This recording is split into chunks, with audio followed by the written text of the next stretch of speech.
Jesus en die skynheiliges.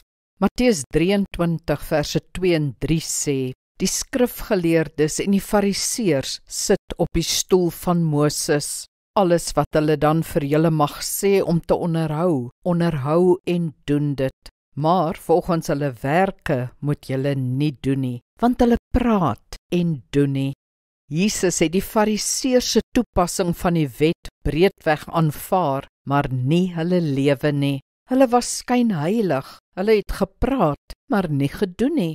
Trouwens, Jesus se skerpste kritiek was teen skynheiliges gerig en sy grootste genade aan die wat eerlik was oor hulle sonde. Jesus het eerlikheid, openhartigheid en opregtheid waardeer.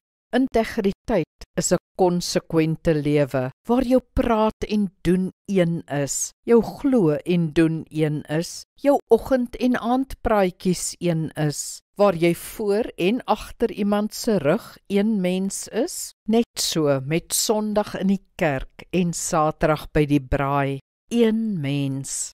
As ons nie een nie, maar twee mense is ons vals. Mense weet dan nie wat om te glo nie, ons woorde of ons gedrag, ons oggend of ons aandpraatjies. Ons geloofwaardigheid kom so in die gedrang, as ook ons getuienis. Daarvan hou Jesus nie. Kom ons bid saam. Hemelse Vader, help my om een mens te wees, beginselvas en karaktervas, om nie my mantel na die wind te draai nie. Maak my 'n geloofwaardige mens en 'n geloofwaardige getuie vir U. Amen. Die Here seën jou.